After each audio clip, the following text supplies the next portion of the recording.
She got into the industry kicking and screaming. It took 4 or 5 approaches before I said, okay. But quickly saw the potential. Every business button I had went bing, bing, bing, bing, bing. And used her unique style to build a network marketing empire at record speed. I don't believe in duplication. I built an organization of 400,000 people globally, and I never talked about duplication.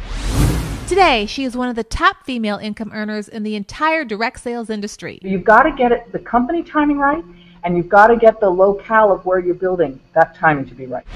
Onyx Coale stops by to share her winning strategy. Coming up now on Home Business Television. From Hollywood, it's Home Business Television, the hotspot for your home business success. And now, with your home business hookup, your host, Coale Beeman. What does it take to get from your very first network opportunity meeting all the way to the top of the entire industry? Well, my guest today has done it. She is one of the most successful women in the entire industry, and she's stopping by today to share with us exactly what it takes. Onyx Coale, welcome to the show. Thank you so much for having me. We're happy to have you here. You know, I've heard you say that in the beginning you were kind of dragged into the industry kicking and screaming. And I know that there probably are people who are watching that are either feeling that way or have felt that way. And I'm curious, what was your perception of the industry at that time, and what changed for you that made you say, okay, I'll take a look? I didn't really get introduced into network marketing until I was 39. But probably from when I was young, maybe 20, people were bringing me network marketing opportunities. And every time I was like, oh, is that one of those pyramid things? Run, run, run. And I always just ran. And the reason that I looked at it when I was 39 was the people who approached me didn't approach me once. They didn't approach me twice. They didn't approach me 3 times. It took 4 or 5 approaches before I said, okay, if I don't go, they're never going to leave me alone. And so I finally went just really to get them to leave me alone. But when I went and I sat in the chair and I watched for the first time in my life the circles being drawn, every business button I had went bing, bing, bing, bing, bing. Oh my gosh, this is insane. And everything switched. So that's a message for people in persistence. You know, no doesn't mean no. It just kind of means not right now. And a lot of things that I teach is that we all have this caliber of getting from a no to a yes. And if you think about, I have children. If I think about, you know, one of my teenagers comes home and says, Mom, I want to go to a movie. The first thing I say is no. And then I start to ask a few questions. Well, who's going to be going to the movie? How are you going to get there? Who's going to bring you home? What movie you're going to see? And what I'm doing is I'm moving myself from a definite no into a yes. And after figuring out a few questions, I've moved from the no to the yes. It's a very same thing in network marketing. We are there moving people from the no to the yes, and what they're basically walking through is, could they see themselves do this business? Some people will walk through that thing in 10 minutes. Some people, it'll take weeks. So it depends on who you're talking to. What did you do when you first started to really connect with people, to get them to get your own business into momentum? The key to this business, I don't care what company you're in, the key to this business is sponsoring people. And once you master the skill of inviting, you own your business. No one can take it away. So I spend 90% of my time inviting people into my business. Now, I'm a single mom. Actually, I just got engaged, so I can't say that for too much longer. But congratulations! Thank you. But I have operated as a single mom for many, many years. And I had to figure out, how am I going to make this work? Now, I personally don't believe in balance. I think balance was invented by the same guy who invented pantyhose, and we're never going to actually accomplish it. So what instead I believe in is presence. And so I choose to be present with my children when it's my time with my children. I choose to be present with my business when it's time to be with my business. I choose to be present with myself when it's time that I'm pouring into myself. I had to figure out, how am I going to do this business? Because most of us women, we build these businesses in the nooks and crannies of our lives. And so I set a goal that was very attainable. And my goal is really simple: 2 people a day. I knew that no matter what, come rain, come the dog getting sick, coming I have to take a kid out of school, homework needs to be done, whatever it is, I can go out each and every day and speak to 2 people a day, 2 brand new people a day about this business. And that's how I mastered this business and the skill of inviting over time. What would your advice be to somebody who is, I guess, more on the introverted side, who, says, I don't really have, I don't want to say any friends, but a big network, or family that's open, and are a little on the introverted side? What can they do to get their business going? What do they need to overcome as well? I think in network marketing, any gene will do. We are all good enough. It doesn't matter your race, your color, your religion, whether you're outgoing, whether you're introverted, whether you're great on the internet, whether you're great with people, whether you're great on freeways, whether you're great in the front of the room. The key is to figure out what you're good at and multiply it. So, for instance, if you're more of an introverted person, then I would spend my time. Did you ever read the book The Tipping Point? Where you're trying to get your business to the point where and there's nothing you can do to stop it. And in that book, one of the things they talk about was the different types of people. And there are certain people out there that are connectors. And what does that mean? That means they have a slew of friends. It could be the mom at the soccer game that is always organized everybody. It could be a woman at the gas station. It could be, one of your girlfriends that that's just always organizing the parties. So start to hone your skill for noticing when you're around somebody who's a connector. And go for that person. And you can be right up front and say, you are going to be amazing at this business. The other thing you can do is when your team starts to grow, spend a lot of time giving them information that they don't have time necessarily to find, like when the next meeting is, when the next this is going on, so that you're always promoting for everybody who isn't spending as much time promoting because they're spending a lot of time. What were some of the strategies that you first used, Onyx, to get going? What was most effective for you in your business? Learn how to talk less. So I'm a woman, and I have never met a woman that doesn't like to talk. We're just talk. And I'm easily excited, and I love sharing something that I know is going to make a difference in somebody's life, health-wise and wealth-wise. And so I had to learn the power of holding all that energy within and not throwing up and telling them everything I had to say, but simply holding it within and getting them running towards me. And that is a skill that you will develop. It's part of mastering this business. We all have those kind of stories in our career where, you might be struggling for a while, but then there was a breakthrough, or you felt like you're kind of banging your head up against the wall, and then there was a breakthrough. Share with me if you had that moment for yourself, what that might have been like and how you made your first initial breakthrough in the industry. I think the hardest thing for me was listening to everybody's negativity in the beginning. It deflated my balloon. And I didn't invite many people into my business, many of my family and my friend, because one of my first people that I spoke to was one of my girlfriends. And she was a massage therapist. And she had been in every company out there, so I thought for sure she would say yes to me, right? And so I went running to her, all excited. I threw up all over. I told her everything there was to know, and she said no to me. This is one of my girlfriends. And my balloon deflated, and I thought, oh no. If she's going to say no to me, maybe he's going to say no to me, maybe he's going to say no to me. Fine. I'm not going to talk to any of my friends and family. I'm just going to go after some of my business contacts. And I began building it that way. Well, what I recognized was I left a whole group of people behind that I should have never left behind. And so once I had earned the free car, my sister was one of the people who said no. And when I earned the free car, the first call that I made was to my sister. And I said to her, Lisa, and she says, what? I said, they're going to buy me a Mercedes. And she's like, really? I said, yes, and it's hotter than yours. Click. And I hung up the phone. And so it's part of that learning on what to say and what to say. And that was, for me, that it's not for everybody today. They might not actually be for your business. Part of your job might be honing your skill and warming them up for somebody else. They may be meant for somebody else's business. So every day I wake up and I say, please God, bring me people that I can help today. Now that could be people in my business, but it could be people just in regular life that I come across. And for me, I believe in being a beacon of who I am. I think when we are all in alignment with who we are so incredibly attractive people just come running to be near you. So I always say, I don't believe in duplication. I built an organization of 400,000 people globally, and I never talked about duplication. I didn't grow up in this industry. I think that there are ways to share your product or ways to talk to people, but those ways are universal to every company. People join this business because of you. And when you are in alignment with who you are, they want a part of it.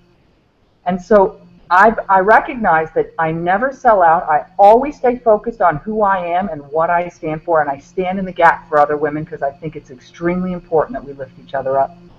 And I don't worry about duplicating. I worry about helping people get to their full light, whatever that is, because in that people can't help it. Oh my gosh, what are you doing?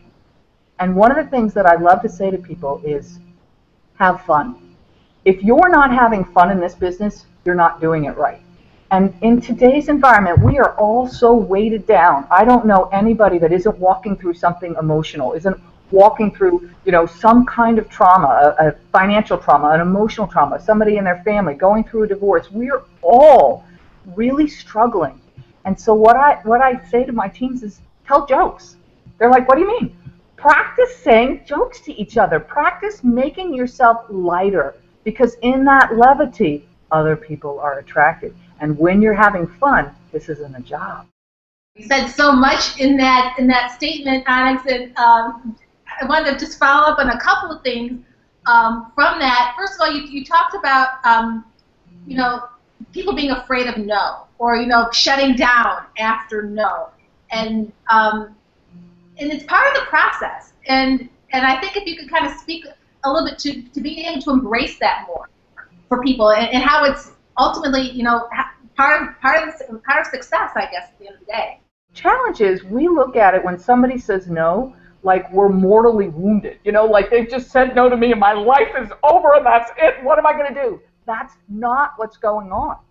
98% of the time, it's them. It's their perception of the world. Think about who I was from when I was 20 until I was 39. I said no, I said no, I said run away, no, no, no, no, no.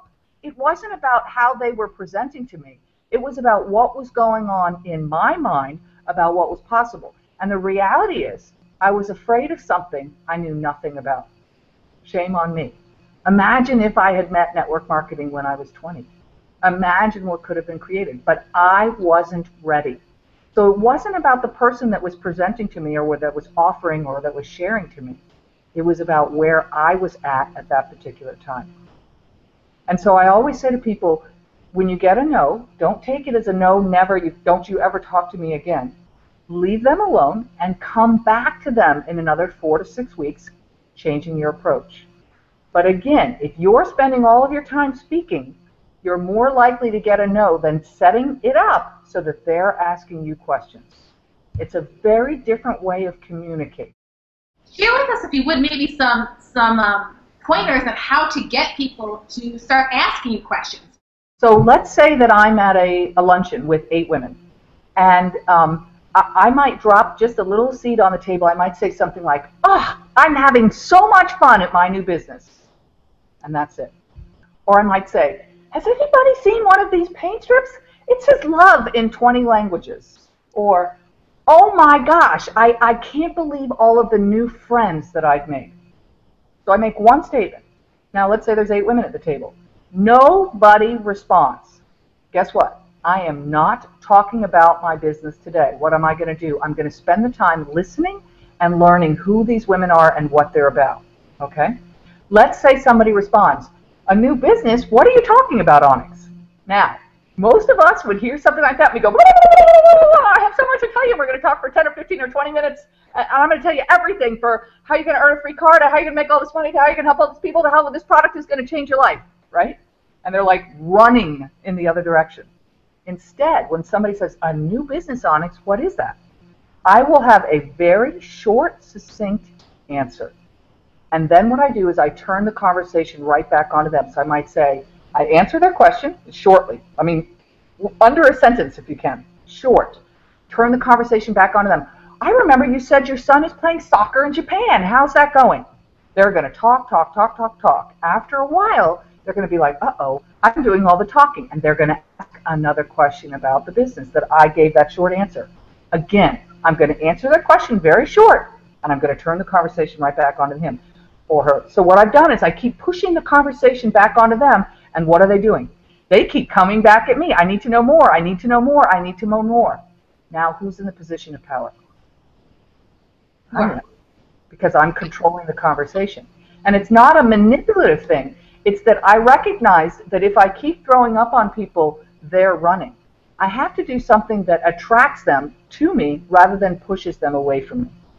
And so this technique, I mean, it's been worth millions. It's been absolutely worth millions because it's helped me to relate to people, and it's helped them to open their eyes to the possibility of what I'm holding inside that I'm so excited about that I can't wait to share because I really have 20 minutes worth of stuff to tell you.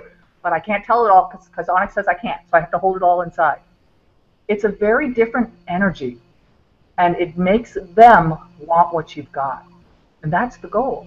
That's the end goal. Because you know, and I know, you can change their lives. You know that. But you got to get them to see it. So if you're putting your perception on them, they can't see it. They have to be coming towards you. You know, you mentioned something earlier that really ties into what you just said about being ready for the opportunity and also just the growth that needs to take place from within.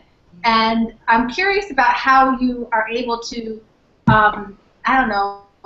point that out to people, I guess is the right word. But, you know, we always hear that, you know, this industry is, you know, personal development disguised as a business. And some people coming in might not quite understand how true that is. How do you go about, you know, getting people onto that path of the mindset that they need and the growth that they need from within for their own success?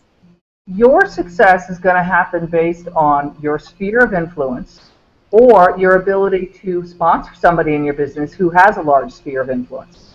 So how do you attract somebody with a big sphere of influence if you aren't that? You know, I used to have a girlfriend that used to say, oh, I would love to marry Brad Pitt. And I would just look at her and say, really? Do you have the qualities that somebody like Brad Pitt would want to marry? And she would just go, Onyx, because that's exactly the point. So to develop a large sphere of influence, I always say become an expert at something. It doesn't have to be network marketing. You could be an expert at kids soccer. You could be an expert at investing in gold. You could be an expert at communicating with other people. Whatever you are an expert at, that gives you a sphere of influence. And when you have a sphere of influence, you have the ability to change and affect people's lives for the positive. So that's what you're looking to develop. Now, what I like to talk about is your success is driven by you. So when my business goes up, it's because of me. When my business goes down, it's because of me. It's not because of my sponsor. It's not because of the comp plan. It's not because of the company. It's not because of the product. It's because of me. So I'm always looking in the mirror saying, what is it that I'm doing right and what is it that I'm doing wrong that I need to be shifting so that, one, I stay in perfect alignment, and two, my business goes in the direction that I want it to go. And so I'm constantly checking in with myself. And I am a disciplined girl. There's no question. You know, I do things because they're good for me. You know, I drink water every day because it's good for me. I work out. I'm committed to my health. These are the things that I do because they matter to me. And for my business, the deal that I make with myself is 2 new contacts a day. And that's it. I don't care. It has to be 2 a day. So at the end of 7 days, I have to have talked to 14 new people. But at the end of the month, I would have talked to 56. And at the end of the second month, I'm talked to 112 people. You tell me if you've talked to 112 people that your business won't be different, because I guarantee you it will be different. And what will be different is you. Your confidence will change, your ability to invite people and attract people in, your ability to talk without throwing up all over them. That's what's going to change in 2 people a day. That's what changed for me. That's the only thing. And the difference was I never went into management mode, ever. So every single day, 2 people a day, 2 people a day, 2 people a day. That's how you grow your business. You mentioned about discipline, and you know, you grew your business from the ground up fast, like really fast. And obviously there's great discipline involved in doing that. I'm curious, what else did you set that intention in the very beginning to do that so quickly? And if you could share what, maybe what a typical day should look like for a new person who wants to achieve what you achieved in that time frame. I think it depends on where you are personally. I always say to be a massive success in network marketing, there are a few things that have to align. One, you have to have a company with the right timing. So there's company timing, and I have found that you can have the company with the right timing, but your market, like the United States or Japan or Korea or Brazil, you could be in the United States, but the timing in the US is not right. The timing in Japan is perfect, even though if the company timing is correct. So you've got to get the company timing right, and you've got to get the locale of where you're building that timing to be right. Then you need your personal timing to be right. And so some people are ready to, they're ready to get up and start building this business straight away. They've got a large sphere of influence. They're ready to rock and roll. Some of them even come to this industry with all of the tools that they need. They simply need to learn either the business model or they need to learn the specifics on the product that they're going to be speaking about. But otherwise, they're ready to go. That kind of person is very different than somebody who's never sat in an Anthony Robbins seminar, who hasn't read any books on self-development, who hasn't done any work. That person's personal timing is probably not going to match. So that person will probably spend some time on personal development so that they will attract more people into their business. When it comes to like the company timing, and there's I'm sure lots of people watching that are looking at various businesses and companies to join. What do they need to look for? What are some of those qualities that suggest that this is the right time for this particular company? What should they be looking for? So I'm a woman, and one of the things that I've recognized is we women, we are product driven. And so I was never comfortable to speak about a product that I wasn't willing to use. That put me immediately out of alignment, all right? So even though I might love the people, even though the company timing may be right, if I'm not willing to be part and utilize that product, I knew it would knock me out of alignment immediately. So that wouldn't work. One of the most important things I think we look for is momentum. Now this is a really tricky thing because I probably get 4 or 5 messages a day on Facebook saying, Onyx, you got to look at this. You could be the first one in, and it's brand new, and it's going to explode, and oh my gosh, and you could be the master distributor, or you could be whatever they offer me. And I just giggle, and I say, I want to be first. And they're like, what do you mean you don't want to be first? That's where all the money's made. No, I'll tell you the secret. That's not where all the money is made. The single best time to join an MLM company is when the sales are between 50 million and 350 million. This is the growth of phase that when the bar basically goes lateral like this, and this is when the most momentum occurs, and this is when the most millionaires are made.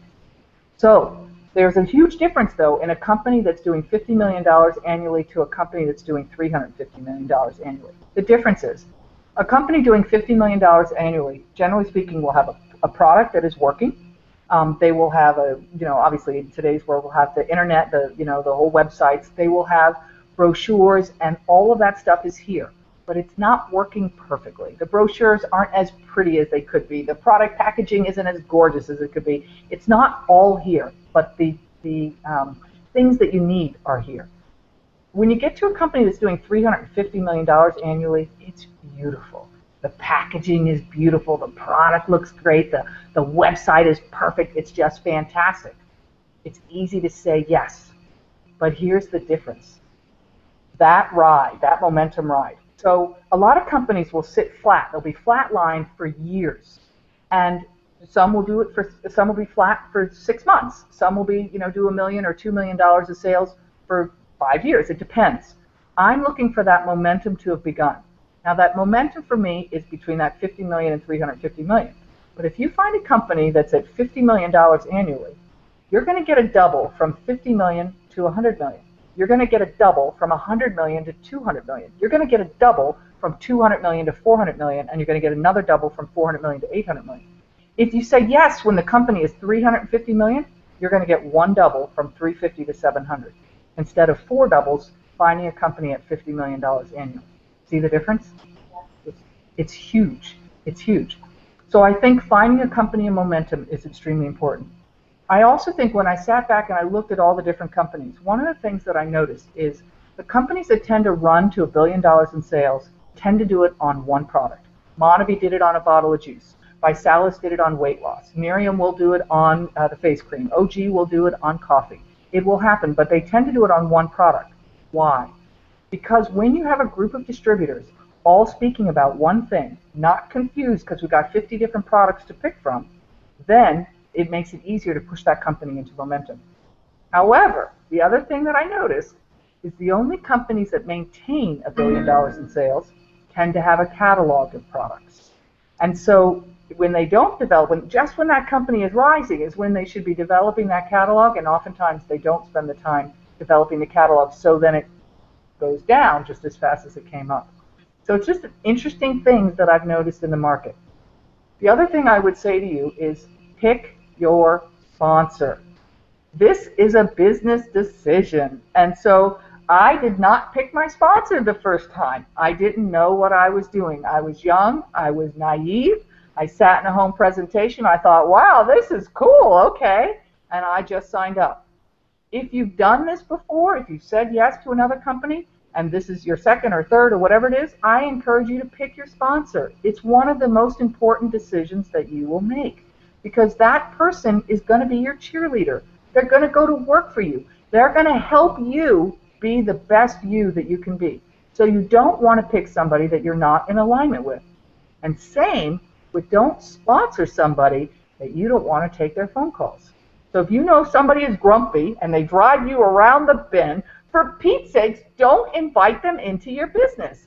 Only invite people that you want to work with into your business, because when you sponsor somebody, you go to work for them.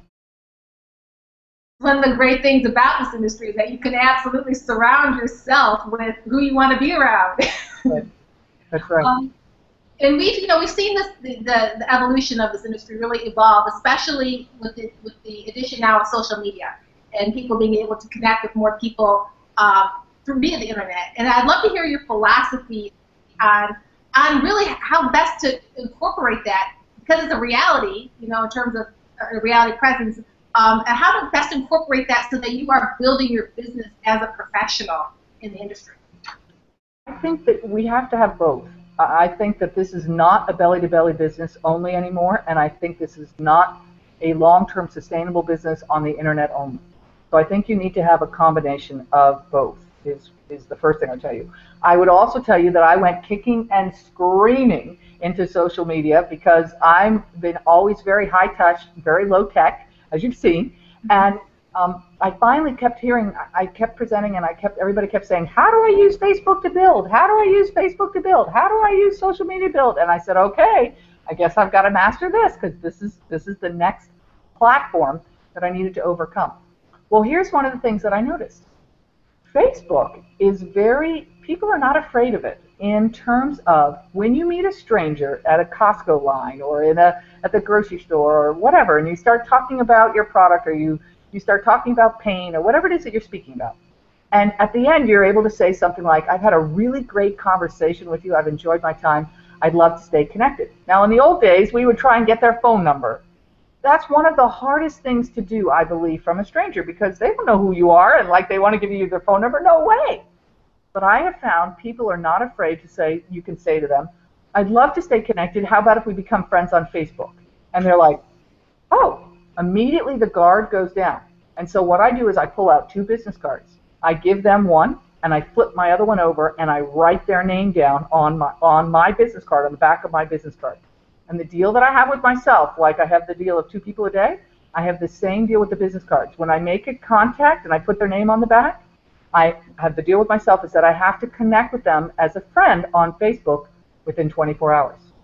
Now, we're going to take this whole conversation like we did about not speaking too much and getting them to ask you questions. A lot of people, once they connect on Facebook, the first thing they want to do is they want to start blasting and telling them everything there is to know about their opportunity. Don't do that. Your goal is still the same, is to get them to come towards you. So the way to do that is to just send them a little note. Hey, I had a great time chatting with you. It was great giggling at Costco or whatever it is. Don't mention about your opportunity. And you might just say, how's your son? How's this? How's that? And open the conversation. What people are doing, especially people who don't know you on Facebook, is they're watching you. They're watching to see if you're the kind of person they want to be in business with. So, if you're putting pictures of you being drunk at a bar out on your Facebook, you're probably not doing your business any great success. So if you're using this as a business platform, then operate it as a business platform. And be the kind of person online and offline that other people want to be around. I chuckle when you say, several times about, resisting the urge to throw up all over people with your opportunity. And it can be hard because you are so excited, especially if you're super passionate about your business. It can be hard. Do you have any tricks, or did you have any tricks that you kind of use with yourself, or that you share with your team to kind of help them to bring them back and say, don't do that? I never tell anybody not to do something, first of all. I think everybody has to discover everything on their own. But I might look at them and say, how did that work? And, well, they didn't sign up. Okay, so could we try this? You kind of have to let people flap around on the pavement like a fish for a little while until they figure out, okay, now this isn't working. Okay, great, let's check in, let's find out what is working. All right, what can we do? How can we fine-tune this a little bit? Because it's usually 10 degrees. It's not usually very, very far. This is the hardest thing for a woman to master. And I'm the same, I'm very excited. But there's a great pleasure in holding in all of that excitement and all of that information, holding in your heart, knowing that you're going to get to share it with them. But if you give it all to them up front, you'll never get to share it with them. So you have to hold it in and enjoy savor the reeling them in, if you like, that they're running towards you. Because what you've got is so attractive. Because you are so attractive, because you're in alignment, you're having fun, you're playful, and you're enjoying life. They want a part of that. Alex, what has this industry taught you, or what have you learned from it the most? I think the industry has taught me so very much. It's taught me about people, and it's taught me about community, and it's taught me about what's important to women. And I think one of the things that I learned that was so beautiful is that no matter where I go in the world, whether I'm in Malaysia, whether I'm in India, whether I'm in Mexico, whether I'm in the United States, whether I'm in China, it doesn't matter where I am in the world. We women all want the same thing. We want our lives to be just a little bit better. We want a little bit better house, or we want a little bit better school for our children, or we want to be able to do something nice for our partners. We want life to be just a little bit better. So one of the things that I noticed was this beautiful thread that goes through all of us human beings across the world. And the Dalai Lama said something in '09 that really just moved me. And he said that Western women will change the world. And I think he's right. I think he's right. And I think that through network marketing, we'll have a chance to do that because it gives us a community in which to connect with each other. And so I had put something on my Facebook because my sister-in-law has been in the hospital. And I just put a little note that said, anybody who would make prayers, would you please pray, because we're praying for a miracle right now. And there was like over 175 messages from all over the world, from Russia and from Israel and from America and from the Ukraine and from the Philippines. And I thought to myself, the thing this industry has given me is not the millions of dollars. That was great, but that doesn't matter.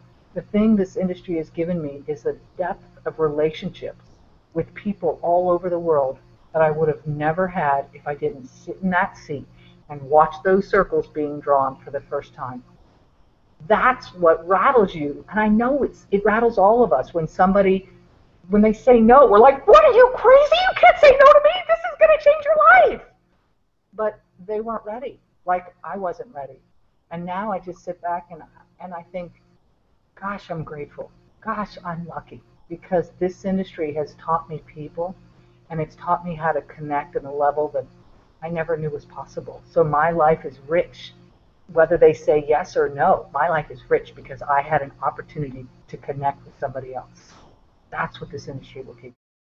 Onyx, thank you so much for stopping by today. It's been a pleasure having you on the show. Thank you for having me. And anything I can do to help any of you, feel free to connect with me on Facebook.